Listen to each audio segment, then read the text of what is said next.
This is NBK, nothing but Knicks. When Sim passed the assist, you know that it's #1 show that breaks down the game. If you can't play defense, stay out my way. Dribble the ball, come down the lane. 5 seconds on the shot clock, who gon' win us the game? You wanna hear Nick updates and trade rumors? Post-game reviews, this the place you tune in. So tell a friend just to keep the ball moving. Like the page if you feeling the movement.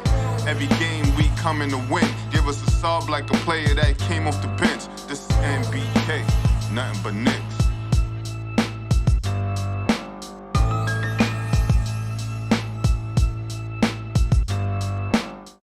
Knicks family, what's poppin'? It's your boy. Good morning, I guess. Tony, what's poppin' with you, my brother? How you feeling, man? Yo, Black is time. Shout out to the chat. What's good, man? I'm chilling. Late night show, ladies and gentlemen. I see Greg in the chat laughing because we're doing a late night show. We just wanted to get something in because we're chilling together, ladies and gentlemen. So we just doing a late night Knicks chat. Say what you want. We're going to be putting it up on the screen. We won't be taking any calls, but we'll be putting it up on the screen. Tony, I guess I want to start with, I was listening to, who was Leon Rose. I'm a little tired, ladies and gentlemen. I was listening to Leon Rose yesterday or whenever it was, and he made the comment, and I want to start with this comment, that everybody gets a clean slate, right? Basically saying that that's how Tom Thibodeau carries it. Everybody gets a clean slate. I just got questions about that, right? So I guess, first of all, what does it mean? A clean slate, what's it mean? Everybody gets a fair shot. Everybody gets an opportunity to earn their position, earn their spot in the pecking order.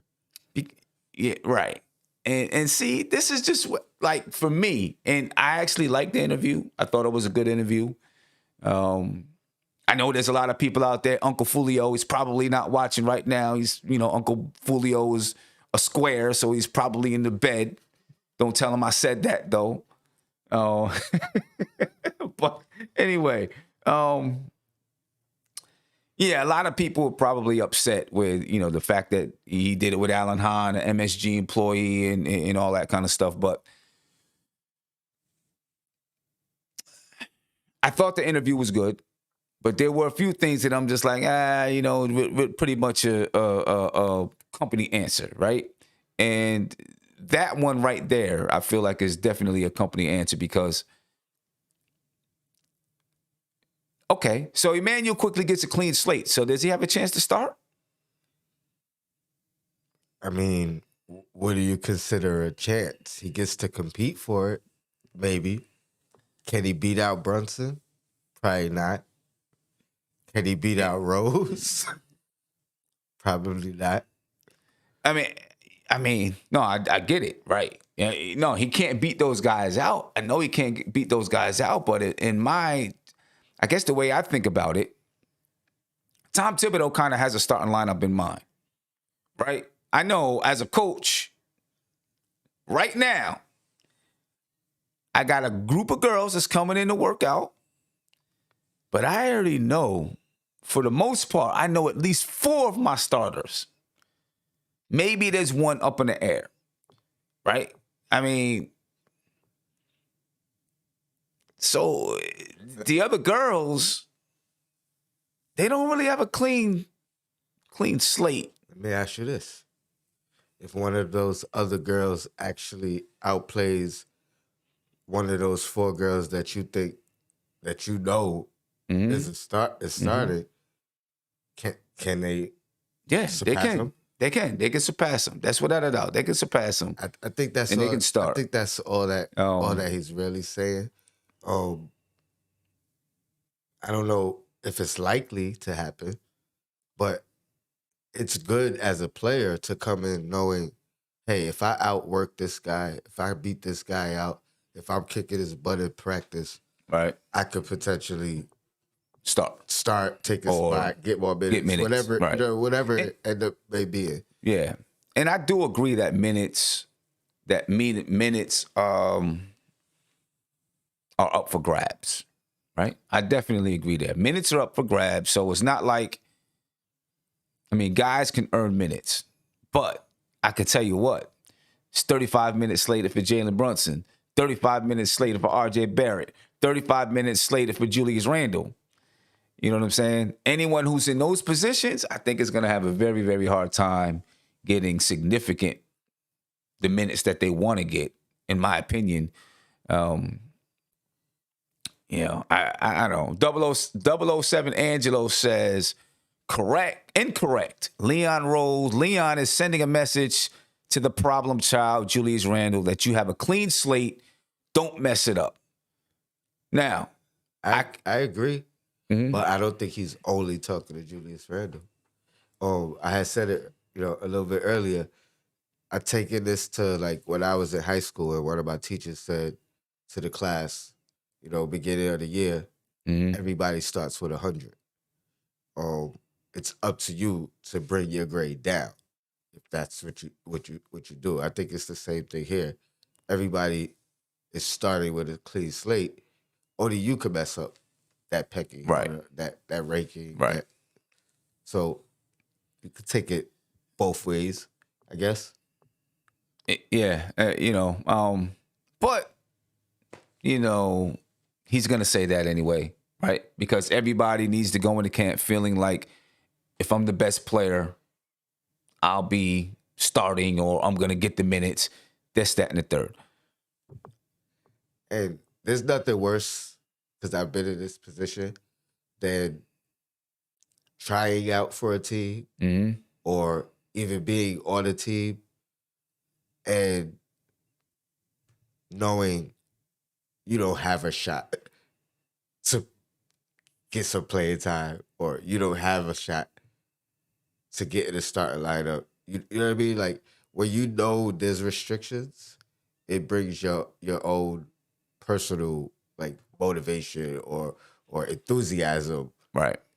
It takes that away. Right. You know what I mean? Knowing that there's something to fight for. Mm-hmm. I could beat this guy out and start, or I could beat this guy out and get in a rotation, or I think that's a motivating. It is factor. It is. No doubt about it. And guys got to feel motivated. I'll be honest with you. I think they all know who the starting five is going to be, except for Evan Fournier. I think that's the only question. I think that's probably the only question. As a matter of fact, Alan Hahn, even during the interview, was like, talking about Isaiah Hartenstein. He said, pretty much we know he's going to be on the bench. You know what I'm saying? So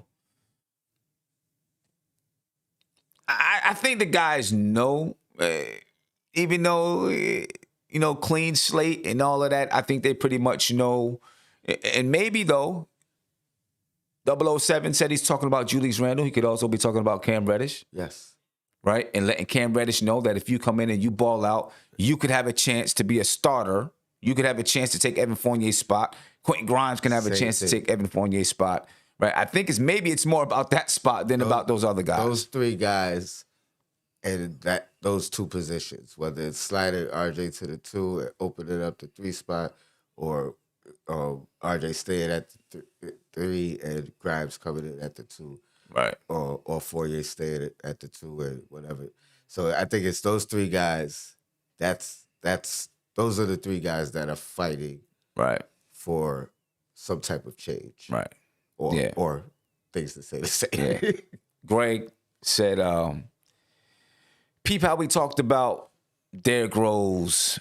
He's getting heavy minutes. I agree 100%, man. Yes. He said Derrick Rose walking around the gym with his shirt off because he's." back to his rookie playing weight and stuff like that.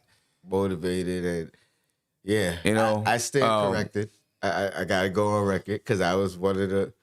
You're not the only one. I've been saying it. I think he's gonna be situational. That's what I said. He and I think he'll be playing at the end of games or playing when needed. And I still prefer him just to be healthy. If he can stay healthy the whole season, great. We haven't really seen that from him, whether it was the year coming in when we got to the playoffs, he Right. sat a whole half a year on the Pistons. Right. Like he was well rested coming in. Last year, health issues. So let's just hope if he's healthy, yeah. Like we could argue, is Brunson better than Rose? If Rose is healthy, but Rose doesn't. Rose doesn't even want to start. But obviously, if Rose is healthy and he's playing, he's gonna play good basketball still, I believe. Somebody's now left out. Mm-hmm. Somebody's left out. Mm-hmm. And that adds. It's going to be Quentin Grimes, Cam Reddish, Evan Fournier. I don't think Evan Fournier gets left out to the point where he's not playing basketball. He's played in the league for too long. He's proven that he can be a starter in the league. He's proven that he can score points in the league. Mm-hmm. He's already proven his rotation minutes are cemented, in my opinion. Mm-hmm. Right? Whether it's starting or coming off the bench, Evan Fournier is playing for the New York Knicks until he's traded or no longer with the team. Evan Fournier is playing. So we can scratch him off those three people. Scratch him off. So then you're talking about Cam Reddish and Quentin Grimes. Yeah. I don't think Quickly is a part of that group for the simple fact that he has synergy and chemistry with Rose. He has synergy and chemistry with Toppin. Right. He's been there the longest. He's proven the most. Arguably, I agree with my statement, but I know others are not that high or confident in Quickly. But I think he's more solidified as far as rotation, minutes, and things of that nature. Right. That Plus, Grimes and Cam. Plus, Quickly's been, Quickly's, this is his third year on the team. Mm-hmm. Right. He's played major minutes in both of his seasons. Mm-hmm. Right. So it just wouldn't make sense that all of a sudden he's not in a rotation. That wouldn't make sense at all. The only two players, that have added this group that we're talking about that came last year is Cam Reddish and Quentin Grimes. It's going to be interesting. It's going to be interesting. Butch Nice says that Cam is the odd man out. Back to this clean slate. I think those are the two guys it really references, because I think those are the guys, or let me change the statement. Another statement Leon Rose said was he's looking forward to the competition of training camp. Right. And that's where I think the competition comes. Those two guys. Those are the two guys that are pretty much fighting for rotation minutes. What can you do to help this group? What can you do to change the dynamic of this team and prove your worth or why you should get the minutes? So I'm looking forward to that competition as well. Yeah, I'm definitely looking forward to that competition. Anything else stick out to you in that interview? Yeah. He talked about the team. He talked about the collective, the front office. He shouted out, was it Walt Perrin? But he shouted out individuals for what they were specialists at. Right. And gave everybody their kudos. But at the end of the day, he says, it all falls on me. I got to make the decision, and I got to take the blame. The blame, right. I love that. So let me ask you this. Do you think there's too many cooks in the kitchen? I think him coming in from agent, he needed as many cooks in the kitchen as possible. Me personally. Like that's the smart thing to do. What's the saying? I never want to be the smartest guy in the room. Because if I'm the smartest guy in the room, I can't learn from anybody else. Okay. That's the way I look at it. So, no, I don't think. I think that's what he needed. Yeah, and here's the thing. I think there's not too many cooks in the kitchen. He's the chef. Everybody else are sous chefs, right? Or servers or whatever else. But he's the guy. He sets the menu. He's given the direction.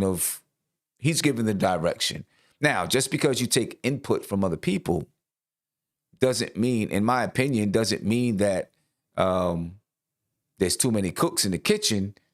Just means you're taking input, and you want as much input, you want as much data as possible, and then you can make a decision. I don't have a problem with it. I think it's good. And he's not hiring 5 chefs to make spaghetti. Right. All right, you're making the spaghetti, you're making the desserts, you're a dessert specialist. You know what I mean? You're the side dish specialist. So everybody has a specific area of expertise. Exactly. Exactly. And he leads on all of these guys for different things. Exactly. And then he puts it all together collectively and it says, this is the menu. Right. Exactly. Shout out to Jay Boogie. He said, yo, y'all looking like y'all politicking somewhere real ill. I mean, we just in my studio. Ill enough for me. He said, shout out to the chat. Blessings, health and safety to you all. Go Giants.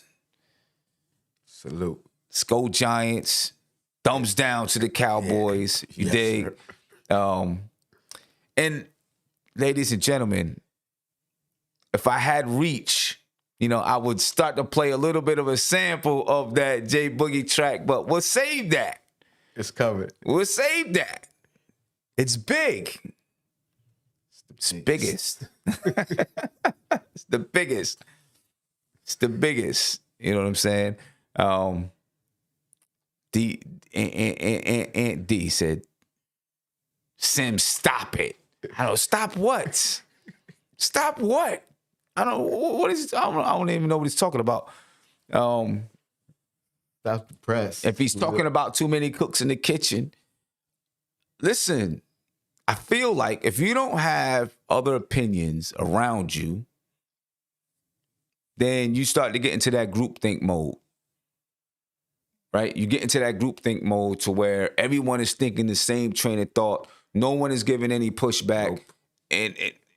And that's where big mistakes happen, in my opinion. Mm-hmm. When you get people that say, no, maybe we should think about doing it this way or that way or this way or that way, that's when you get the best decisions, in my opinion, because now you start to think about it from all different fronts instead of just one way. So you got to have everyone's opinions. People have come from different walks of life. They're coming from different basketball organizations.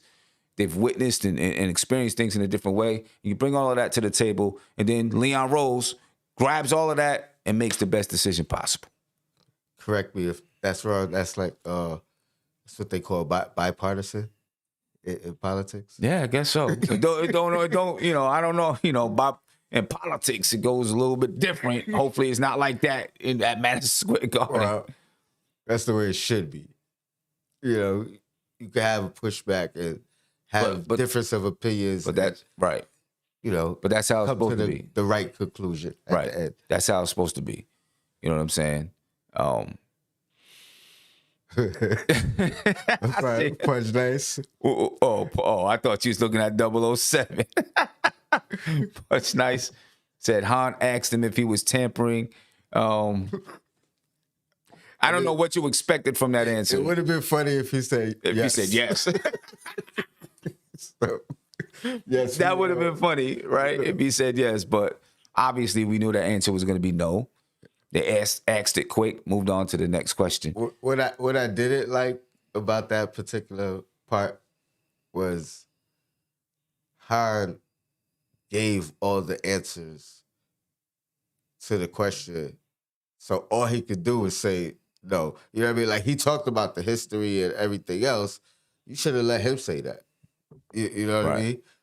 Rather than, and then it was like no, and then I think it was like a commercial break or like a big pause. And just went to the next question. Right, went to the next. It was like, you should have just left that out. Yeah, because I mean, you really should have left that out because obviously the answer was going to be no. You can't really say too much about it because the investigation is still going on. So what were you going to say? I tell you what I didn't really like, and it started right from the beginning. The answers about Donovan Mitchell. I felt like he, what's the political term?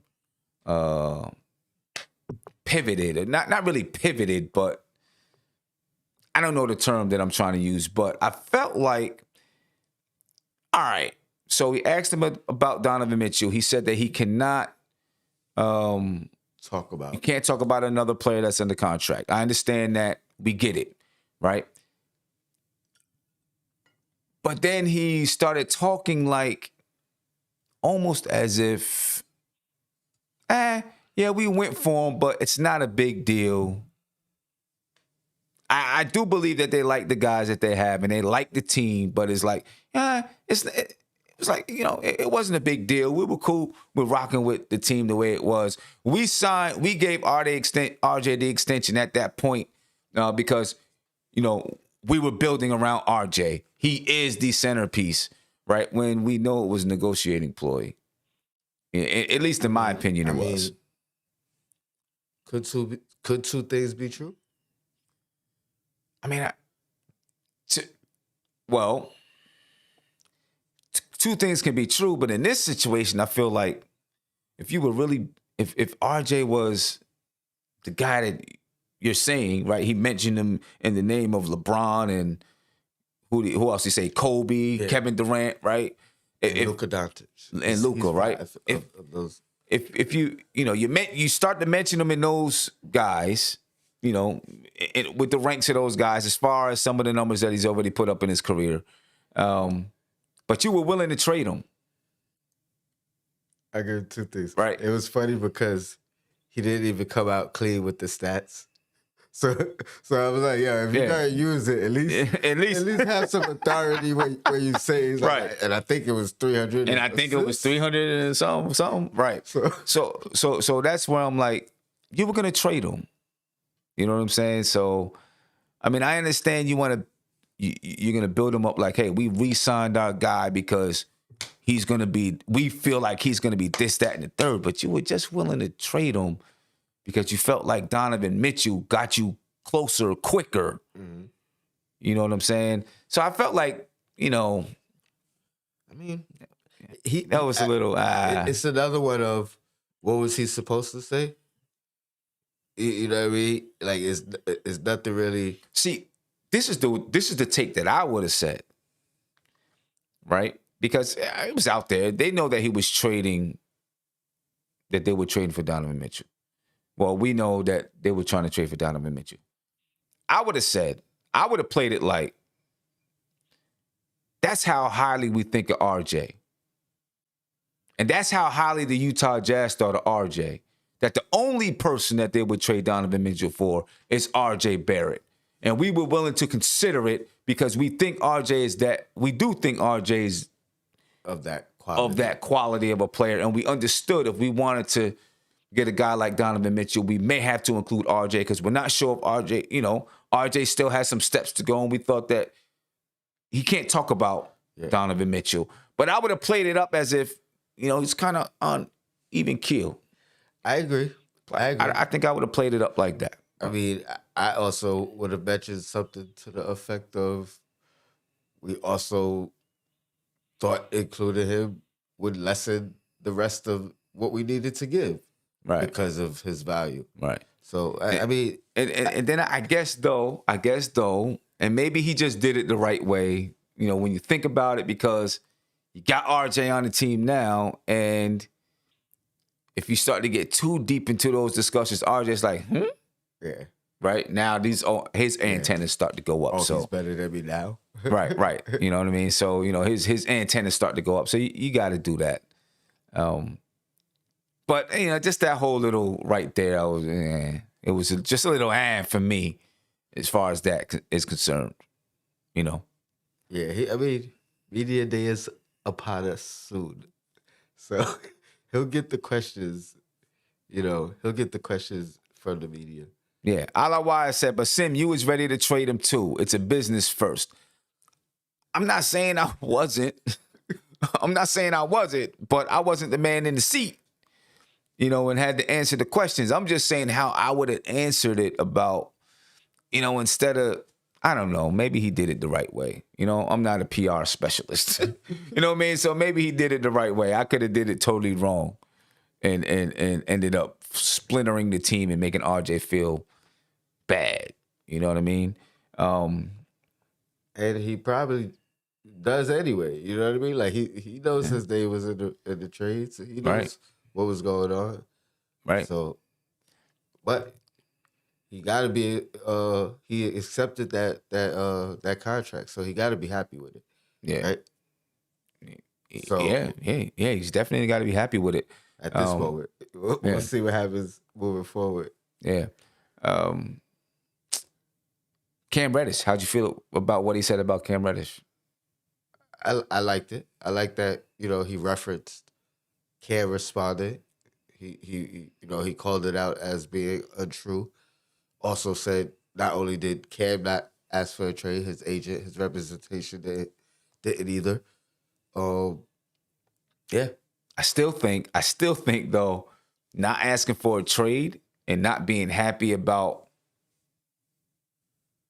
not asking for a trade and wanting to go elsewhere are two different things. Because I can want to go elsewhere but never ask for a trade. True. But that's not for Leon Rose to say anything about. True. That's for Cam Reddish to either Right. express or not. You know what I mean? Like you could feel that way and never say anything to anyone, and nobody ever knows. Right. You know what I mean? And then you could say it and, maybe say something to a teammate, whomever. But unless it comes from Cam or his representation, I think, I like it. I think that, again, that open competition or that competition in the start of the season. Let me ask you. That's going to be good. What does Cam have to do? What does Cam have to do to solidify his spot in the rotation, do you think? Either shoot better than Grimes or Fournier, or defend better than Grimes or Fournier. And it might be both. You know what I mean? Like he might have to shoot better and defend better than one of those two guys. Like, and let me before I get to that, Uncle Fulio, man, don't try to downplay me because I called you a square. I'm looking at StreamYard and I don't see your free super chat. And because of the way we have things set up, I can't see the backside, the inside of YouTube right now to know that you had it. So, just say it out, my bro. Just say it. Just say it in a regular chat and I put it up. Mr. Square Man. But back to Cam. I think, I don't know. One, he's gonna have to prove that he can defend on the level of Quentin Grimes. I think, at least in Tom Thibodeau's mind, right? Defend on the level of Quentin Grimes. I think that he's gonna have to show that he can be aggressive, and my fear is that that's going to be hard for Cam because I don't think he doesn't play with that aggressive bone. I mean, he's smooth. You know what I mean? Really, really smooth. So what gets that? I think that's hard. I don't know because two things. It's either going to come from, I guess, three things. The most important one, which I almost left out, would probably just from within, right? Mm-hmm. But I think that's where most people question, does he have that in him? So now it's going to have to come from motivation or encouragement from either the coach or his teammates. Or, whether it's multiple teammates or a particular teammate. Somebody's gonna have to tell him, yo, we need you. Take over. Show what you got. You know what I mean? That's what it's gonna take. He's gonna have to have I don't want to call it an RJ moment because I'm not comparing the two, but when RJ said, yo, it's time to turn it on, we saw a different RJ Right. moving forward. Right. He's gonna have to figure that out. You know what I mean? But I agree. Aggressiveness. Yeah. Is the most aggressiveness, important. assertiveness, because he looks like when he's playing, and I think it's just his style. He doesn't look like he's playing hard. You know what I'm saying? Doesn't look like he's playing hard. And that's going to be hard for him, I think.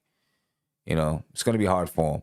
Uncle Fulio said, I'm a square now. I said, okay, Sim. KD is a cornball, and I'm a square. KD is a cornball. I don't care how good he is. KD is a cornball. I called you a square because I'm joking. Don't get mad. Sarcasm. Don't get mad. Yeah. Learn how to read sarcasm. Learn how to read sarcasm, Uncle Julio. That's an inside joke. Some of you guys might have seen it on Twitter, though. Uncle Julio said, I believe it or not, I'm happy with the MSG interview. It was corny / scripted, but at least we heard from him. That motivational speech at the end was trash. Yeah, it was corny. That was corny. That was corny. I agree too. That speech at the end was corny. But even it wasn't even like it felt disingenuous because it felt like some of his responses throughout the interview. Like, I don't think he's adjusted to that part of his job. Being a public figure. Right. Being a guy that, to Josh's credit, does need to be seen more, does need to speak more, does need to address, if not us, or if not the media, us, the fans. Right. But obviously, we see him addressing us. He's uncomfortable. He hasn't figured that out yet. Yeah, he's not a he doesn't want to be in front of the camera. He doesn't want to be in front of the media.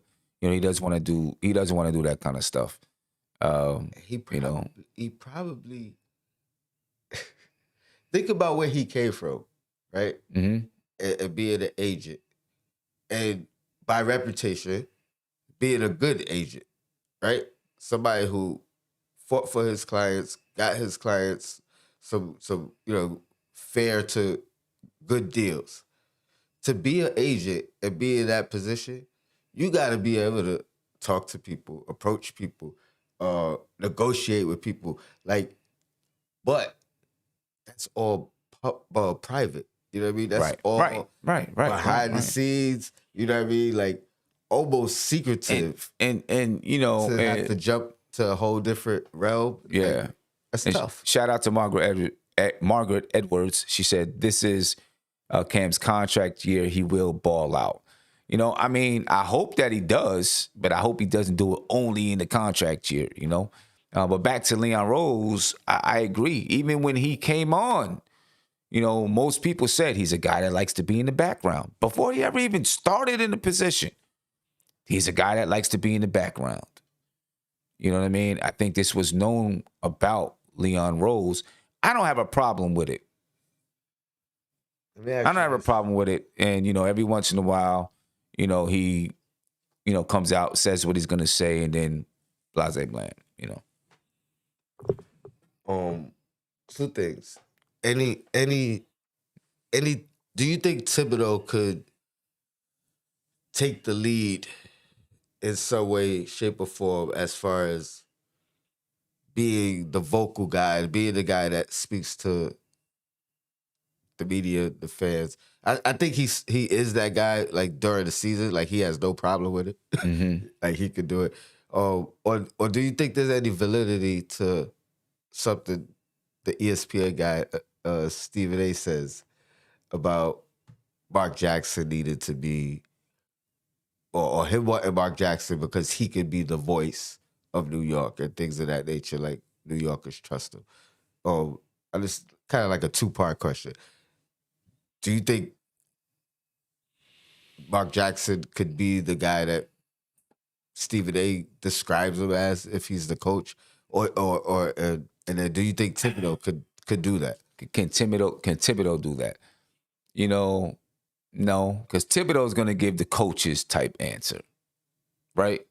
Thibodeau's never going to just give you right there. I don't think any of them ever are, to be honest with you, because they're not going to give you all these inside details.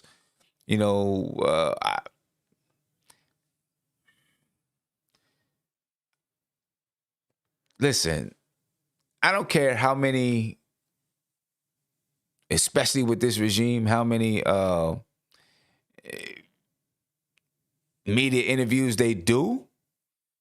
They're going to give you company type answers. They're not going to give you all the detail. Most of your presidents or whoever, they're not going to say, oh yeah, we really didn't we were questioning whether or not we were going to sign Mitch. We had tons of discussions about it. And in the end, 3 of us wanted to, 5 of us didn't want to. But I decided we're gonna. They're not going to do that. You know what I'm saying? They're going to say, we decided to sign Mitch because we believe he's a centerpiece of our defense. Boom, boom, boom, boom, boom, boom, boom. So you're never going to get those kind of answers. So I don't know what people want. I do want to highlight this one comment by Cooking with Chef Zay. He said, so here's my issue with this whole Knicks media drama. When we had Steve Mills and Scott Perry, they had press conferences almost every week, and everyone was clowning them. Long story short, they will complain. And not only that, they will complain. But not only that, what did those press conferences even amount to? Look at the Knicks record at that time. And it felt like that particular regime, or Steve Mills, he felt like he was like a snake, a weasel. You know what I mean? Like he was, like this front office, this whole organization right now, I feel like they really are a close-knit group. You know what I mean? Like they really are moving on the same wavelength. Yeah. Good question, Brandon. Brandon Guest. He said, in 2025, do you see Tibbs moving to the front office instead of being fired altogether? He could be a backbone for the culture, even with a new head coach. I think they're close enough. It could happen. It could happen. It fits right into it. Yeah, I think it could definitely happen because now in the front office, you bring someone from a coach's perspective, into making some of these decisions and how you would address a guy with a certain kind of character or whatever, whatever it is. And then Tom Thibodeau could be the guy that talks to the coach to say, hey, how do you think about this guy? How would you use this guy? How would you blah, blah, blah, blah, blah, and understand the perspective, the coaching perspective. I think it would be hard for Tibbs though, because I think Tibbs he's a coach's coach, right? He is a coach's coach. He's the kind of, like, I've worked in the field of like being a juvenile detention in a juvenile detention center and doing stuff like that for a lot of years, right? And when I was doing that, I was like, I can't see myself just sitting in the office being like the executive director. I've got to work with these kids, right? I see Tibbs being that same kind of guy where he's like, I don't want to be up here just sitting here behind his desk making phone calls.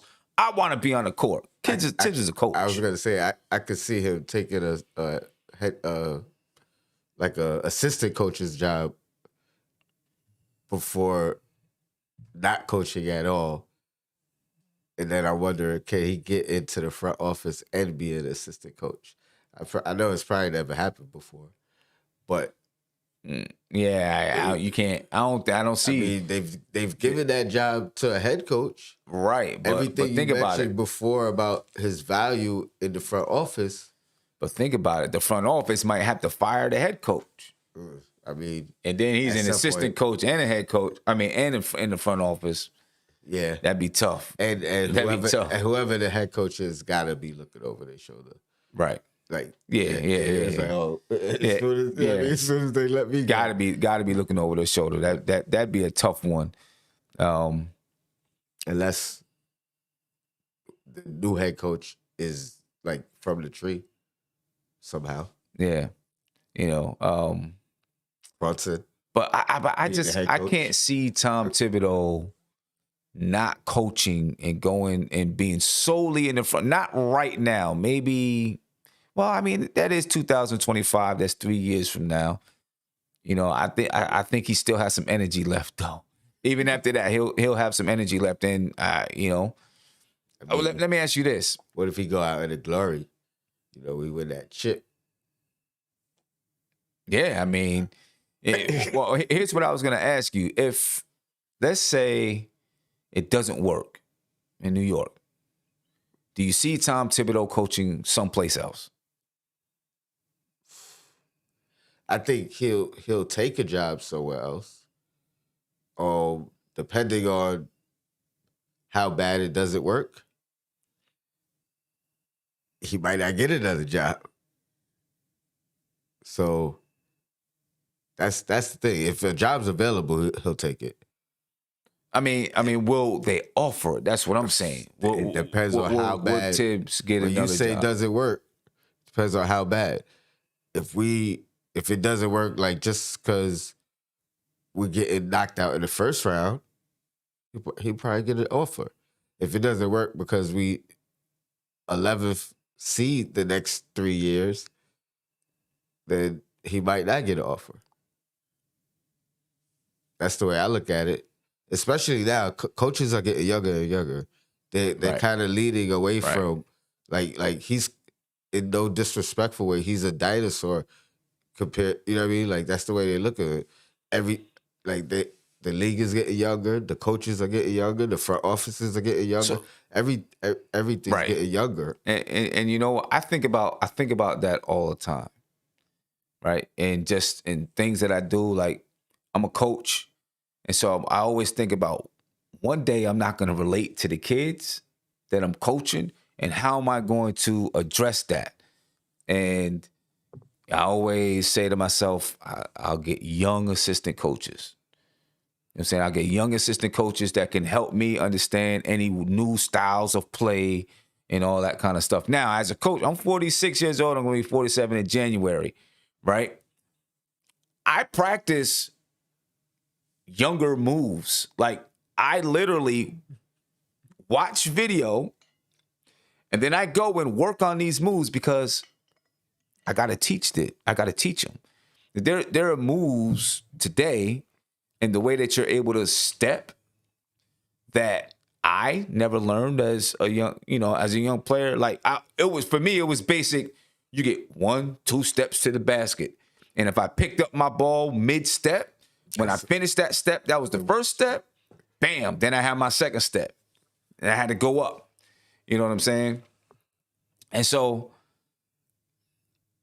there's new steps now. It's new ways to step. If you dribble and pound the ball at the same time, you still got 2 steps to go. Like, and so I gotta practice these things.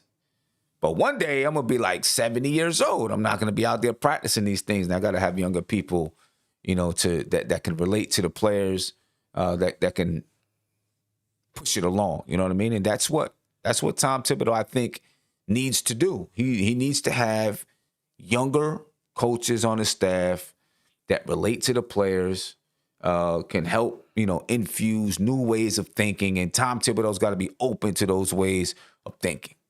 You know what I mean? I do want to comment to Greg. He said, has anyone ever heard Sim say anything bad about the Knicks? Greg, let me ask you this. What do you want me to say bad about the Knicks? That's what I want to know. What do you want me to say bad? If they had a bad record, I say they had a bad record. If they sucked, I say this team stinks. They're terrible. What do you want me to say?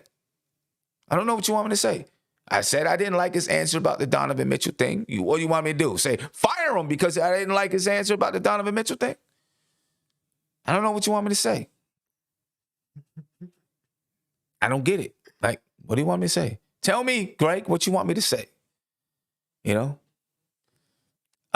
First of all, I know a lot about Biggie, but this ain't Biggie on my shirt. What do you know about Marcus Garvey? How about that, Greg? That's who's on my shirt. Marcus Garvey. What do you know about Marcus Garvey? Anyway, get back to our Knicks conversation. Messing around with Greg, the master troll of the chat. Shout out to Savvy D in the building. Savvy, I haven't seen Savvy in a minute. Haven't seen Savvy D in a minute, man. I do want to send out appreciation to all of you guys, including Greg, including Uncle Fulio, including Cooking with Chef Zay. Margaret. Who's that? Saul Asheen, Savvy L. D, David L, Jay Williams, the Kid 246. I don't know if Allah Wise in the building, NBIC in the building. JJ, maybe I don't know if I said JJ already. Quiet Money was the first one here. Trav B. Ryan. Shout out to everybody listening in, man. We appreciate you guys. It's like 1:33 in the morning on a Saturday. That's a fact. You know, you're probably on your way home from wherever you was partying at, you know, trying to sober up before you get into the crib. I get it. You know what I mean? Training camp begins, media day begins Monday, right? Yeah. Tomorrow, I guess. Media day's tomorrow. And then training camp begins on Tuesday. You know, and right now we're just shooting off the cuff. We don't really have time to think about it. We're just shooting off the cuff. But, you know, what are your expectations from training camp? And we'll do a bigger show, right? You know, we'll do a bigger show, ladies and gentlemen. Right now we're just talking and chilling and vibing. Hanging out. You know, we got a whole bar over here, so we just chilling. But go ahead. Training camp. I mean, some questions are going to be answered for sure. You know, some important questions are going to be answered. Honestly, I mean, is there going to be a change in the starting lineup? What the change will be? I think that's number one. Right. And then after that, it comes down to rotation, who plays. I mean, Derrick Rose, again, I stand corrected. I thought maybe he was going to be situational. Maybe he was going to play when needed. Maybe he was going to be preserved to the second half of the season or for a stretch run and a playoff run. It doesn't look like that's the case. What does that change? You know, what does that change for? I mean, I'll say this. You know, as we're getting back to Derrick Rose, if Derrick Rose is healthy for the entire year, it changes a lot for the season, man. Yeah. It changes a lot for the season in the way that he's able. You know, Leon Rose said it right. He's the heart and soul, right? And, in that season, the Knicks made the playoffs. He's the heart and soul. In the playoffs as well. You know what I mean? He's one of the leaders out there. He has a relationship with Jalen Brunson already. You know what I mean? So I do think Derrick Rose is a big piece. It's a big piece. You know, big piece to what the Knicks will be trying to do this season. I felt like if he was healthy, I kept saying last year, like, he was the biggest. Like, if he was there, that changed that was it 3-17 run. Changes it Changes altogether. that completely. Altogether. You know, and now we talk about, he's here, and we got Brunson. Right. Like, yeah, you know, out of training camp, again, we're just shooting off the hip right here, ladies and gentlemen, without much time to really think about it. what do you think's the most secure position on our team? Point guard or center? The most secure point guard or center? Point guard. Okay. Easy. Then center? Easy. Then I think point guard, shooting guard, power forward. Oh, wow. I think those are the most secure right now. I know everybody thinks Wait. thinks When and you wants say Julie. secure, you mean like rotational wise, or just as far as depth? When I say secure, I'm talking Okay. depth. Okay, you're talking depth. Yes, I'm Okay, talking depth. okay. So we're talking depth.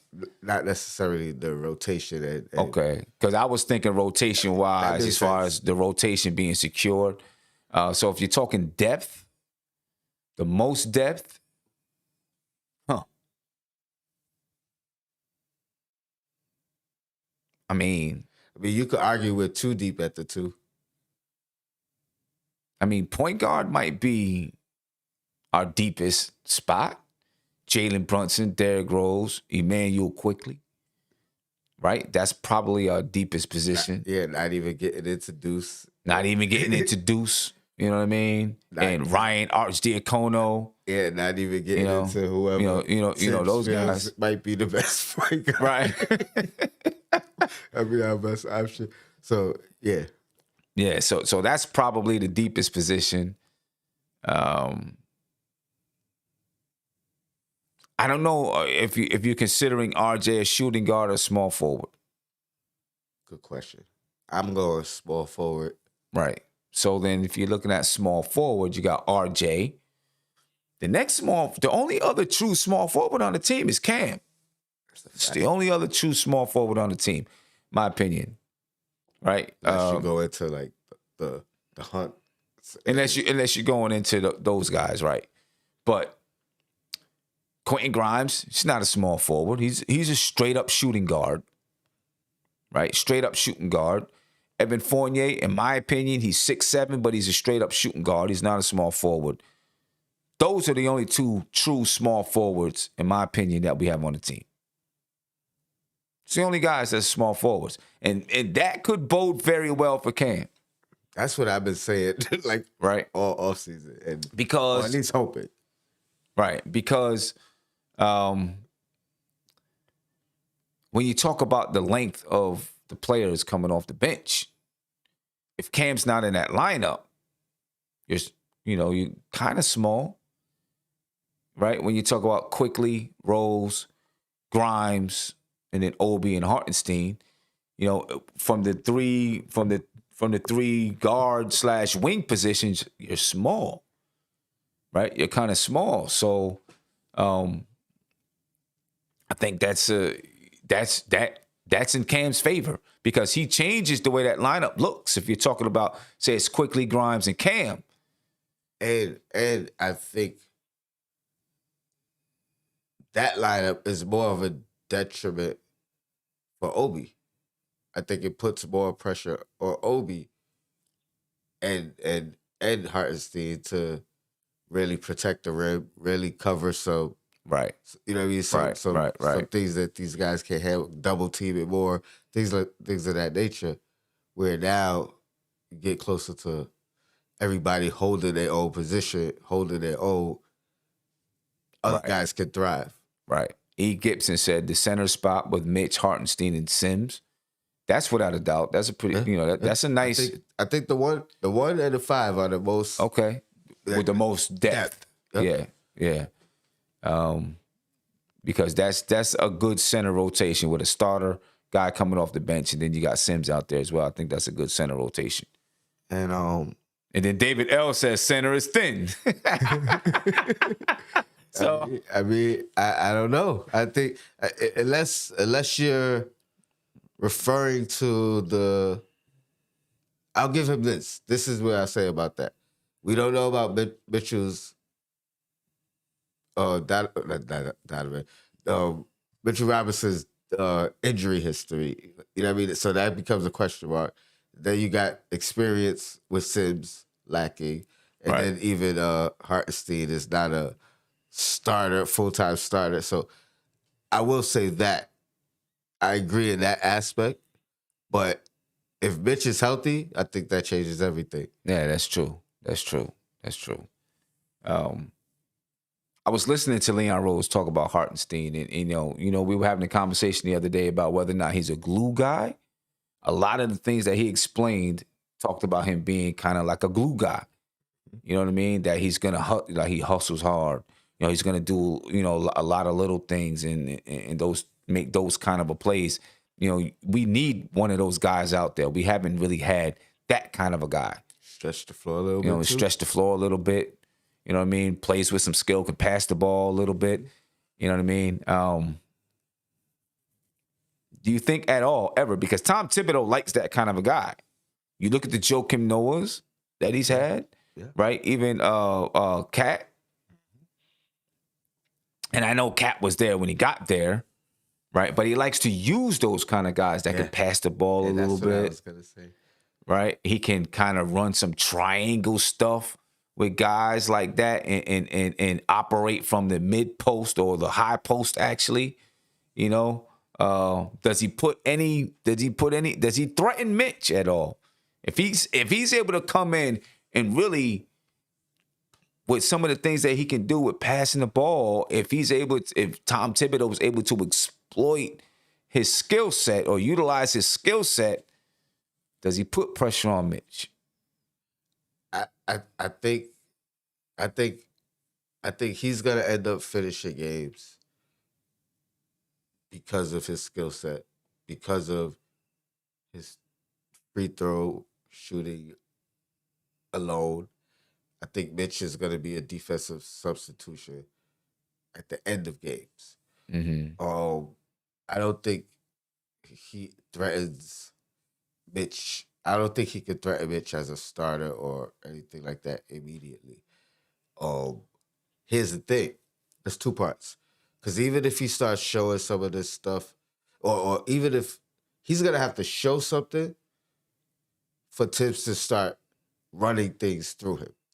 Right. You know what I mean? Right. So he's going to have to improvise. Right. For Tibbs to be like, all right, let me start running these plays through him. And it actually plays. Now, if Mitch sees that, does he start picking up some of this, learning some of this, from watching it, from seeing it? Or even if it gets to the point where he starts getting plays called for him, Hartenstein, I mean, does that spark something in Mitch? Like, I want some plays ran from, you know what I mean? But Mitch got to be able to do it. Yeah, he's going to have to expand his game, but he's going to have to be able to do it. Even, like I said before, we haven't had this dynamic before. So where was Mitch going to learn it from? He wasn't learning that from DeAndre Jordan. Right. He wasn't learning. You know what I mean? Right. The closest guy that could teach him a little bit of that was probably Taj. Like, you know what I mean? A little bit. So and he used Taj in a similar role. It's just Taj can't play 35 minutes a game for, a bunch of nights. You know what I'm saying? But he would use Taj in similar type of roles, playing from that high post, operating from there, making passes under the basket, sometimes to Mitch. Yeah. And a lot of that, too, was that elbow jumper being available. Exactly. Like that opens everything up. Everything. Yeah, it changes everything. We'll see how that goes. Just some other things from training camp. I really want to see Tom Thibodeau just, set the foundation of the season early. Set the foundation of the season. How they got, what kind of we seen it last year. I think at the beginning of last year they had some things on a board to say, just their basic philosophy of basketball and how they're gonna play. And I want to see them do the same thing. Set it up early. Get everybody understanding it. I think we finally play a lot faster. Mm-hmm. But I think the difference is we'll be faster and more consistent. We'll be faster and more efficient. You know what I mean? Like with the right guy, Brunson running the show. I think it'll be a lot of fast break with finishes. Right. You know what I mean? It'll be a lot of... I hope so, because not the quirkiness. we've always been kind of, quirky on the fast breaks. Like, all right, what's going to happen? We've seen some crazy stuff happen with the Knicks on fast breaks over the past couple of years, man. Unless you was giving it to Obi on the break or right. You know what I mean? They got better last year. I will give them that. They got better last year. I do want to ask you this. just kind of going away from training camp stuff. How do you think with what's going on with Boston that impacts the Knicks?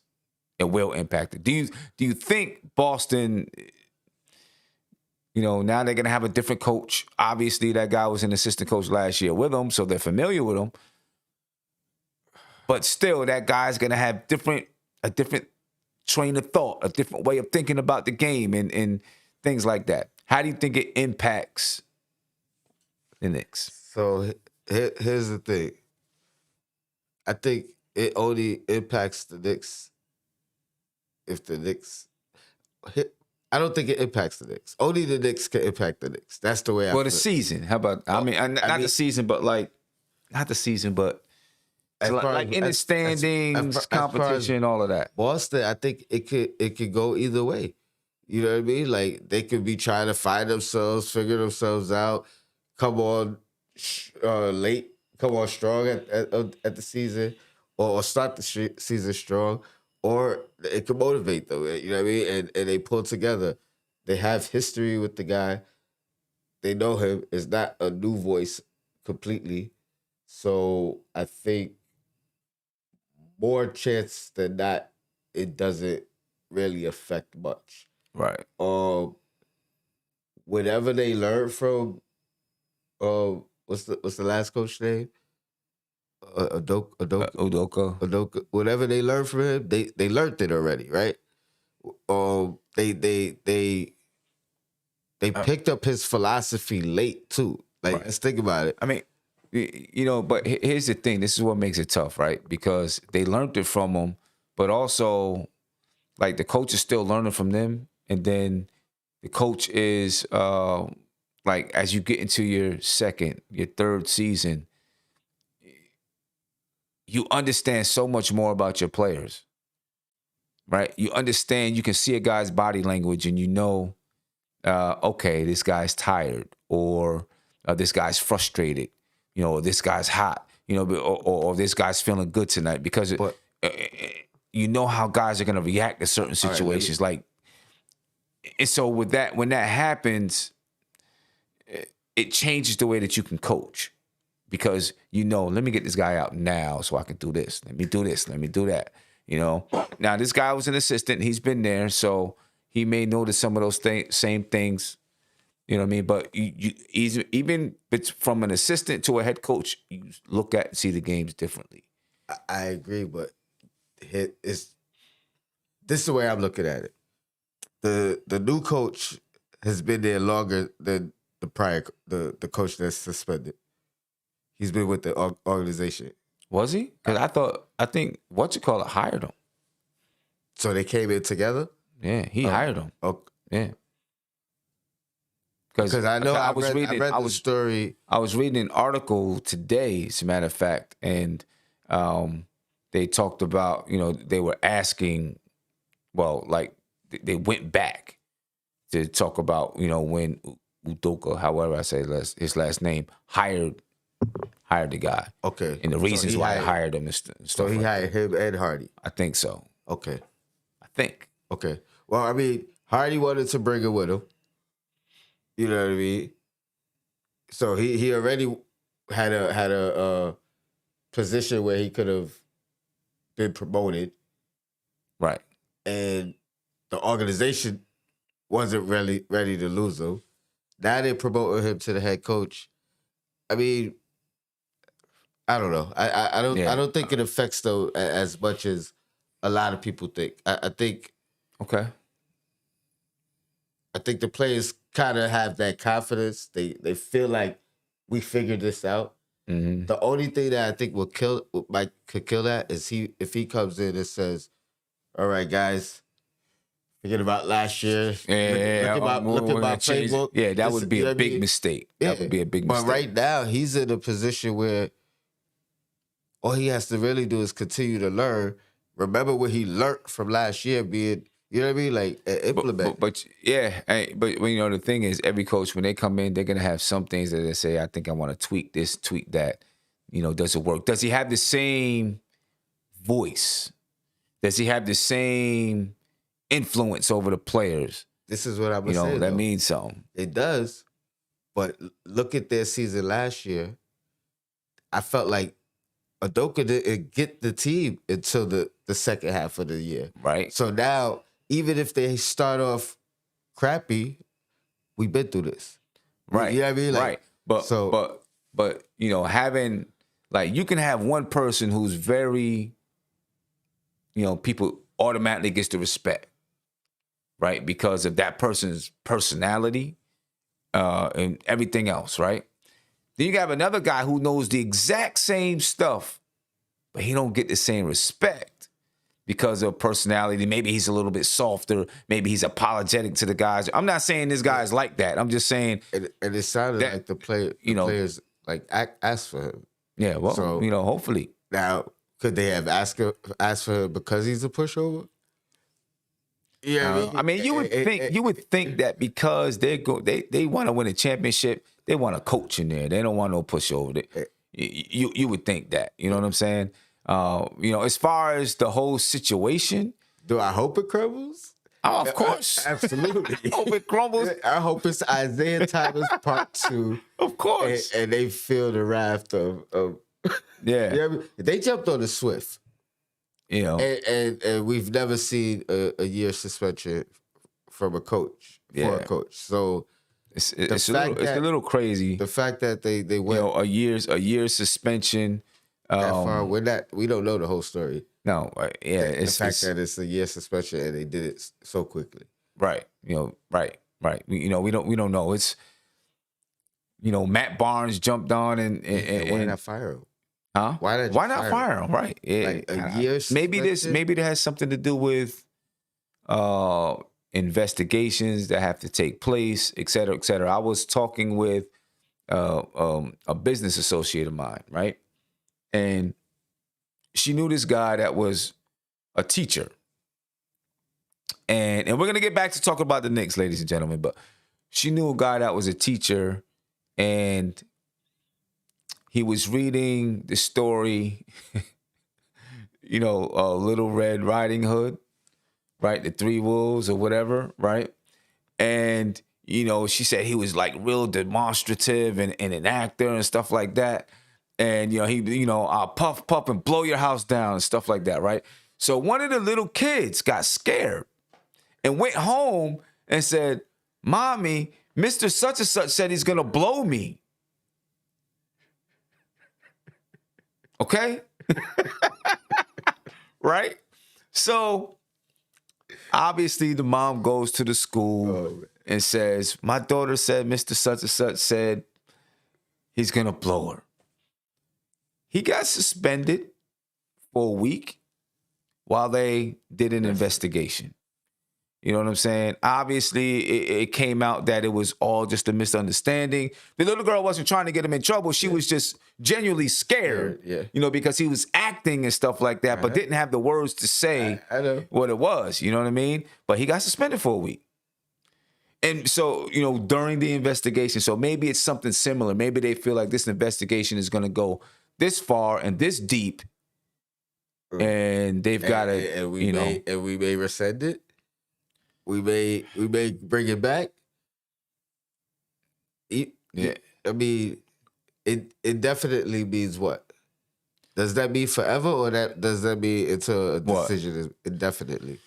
Indefinitely means, is that forever, or is that until we decide? I think it's kind of like until we decide. Indefinitely. So why not do that? You know, yeah, I don't know. Yeah, it's well, I guess they're saying people. I see people in the chat like laughing about the story. I just I beg your pardon. Hey, good thing it was a girl, because I'm like, hey, that don't even make no sense. You know what I mean? Like, yeah. So I mean, it's a crazy situation, man. You know, I don't know what the situation is, to be honest with you. I know Matt Barnes, you know, he had put out a tweet saying, you know, kind of defending him. And then he rescinded it, did a video rescinding it, saying once he heard all the details, he was like, this thing is deep. You know, it is deep. So I don't know. Who knows what's going on, man? Yeah. Yep. It's crazy. It's gonna come out. It's gonna come out. And I think that's why it was a year because they know it's gonna come out. Yeah. You know what I mean? And Right. like before it even comes out, let's nip this in the, you know what I mean? Let's disassociate. Yeah. That's crazy. Maybe within a year's time, we'll know how much it blew over or not. Right. You know what I mean, I would tend to think, man, that his job with the Celtics is done. yeah. And depending on what goes down, he won't work in the NBA again. Depending on what happened, he probably won't work in the NBA again, man. I think I don't know if it's gonna go that far. Well, yeah, you're right. That's Depending what I'm on what happened and the climate, and which just what happened with the the owner of the Suns, and I agree. It's crazy. You know? I agree. Overseas, yeah, and to make it even worse, he probably lost Nia Long. lost his wife. He probably so for all of you, and they got a kid. So listen, everybody out there, go ahead and get your game tight because Nia is available. I mean, get your game tight. J. Cole. Get your game tight. I'm talking to the people. Listen, I know there's a whole bunch of people there that have been crushing on her since they seen her in Boys in the Hood. I mean, and been just waiting for a chance. You got to go find her though. Yeah, it's gonna be rough. Yeah, we'll see. Saul Hashim said, "Can JB, RJ, Julius, Obi, and Mitch would it work?" And I've been seeing Saul, say, just mention and talk about how I said Julius Randle could play some three, but I wasn't saying Julius Randle to play the three on a full-time basis. Some stints. So could JB, RJ, Julius, Obi, and Mitch work in 5-minute stretches? I think it could in 5-minute stretches. You know what I'm saying? This would be a way for Obi to get some extra minutes. You know what I mean? But I don't think it's something that you're going to do full time. I don't think it can last full time. You know what I mean? I just don't think it can last full time. I agree. Not starting and definitely not finishing, but somewhere within the second and third quarter. Yeah, and so Saul, I keep saying Saul. My dog's name is Saul, and I'm not calling your dog Saul. It's just every time I see the name, I'm associating it with Saul. But Saul, again, says, Julius lost weight. Sim, can Julius play the three? I think he can play the three in stints. I don't think you're going to do it full time, but I think he can play the three in stints. And I'm not really worried about him defending the three either. I think that he'll do a good job defending some threes. Do you think the coaching staff told him they want him to play the three? I think maybe they did. Maybe so. And wow. I don't like it starting. I definitely don't like it starting. No. But and Tibbs has went against that notion. Like he didn't even really give it a, maybe I'll try it. He talked about all the reasons why he won't. Well, that's with them being at the 4 and 5. But not the 3 and the 4, and then Mitch or Hartenstein or whoever's still at the 5. Do you think he said this is the only way it'll work? And told Randall that? He might have. He might have told. Why? You're not going to tell him, hey, we need you to be able to play the 5. Play the 3, a couple minutes a game so we could get Obi more minutes. I don't think they're going to say that to him. I don't think they'll say it that way, but I think they might say, hey, we might want to try to play you, see you guys on the floor together. The 3 is the thinnest position we have. Right. We need you to play a couple minutes there a game. They could have approached him that way. Or they could have, or he might have just said, hey, we might want you to play some 3 next year in certain lineups. You know what I mean? And so he said, be prepared for it. So he lost some weight to Leon Rose talked about Julius Randle and, how good he looks and said that Julius Randle is excited, can't wait to get back to playing. What did he say though? He said something. He loves his feistiness. Yeah, He something like that. He loves his passion, maybe. Was it passion? I don't remember the exact word, but something like that. You know, I like that he said it, and he said it the way he said it, because, I made that argument a little while ago, a couple days ago or weeks ago, that I think there's a world where he could stay the same with that feistiness and just him not being the main guy, the number one guy, then it becomes an asset more than a liability. Right. You know what I mean? Right. I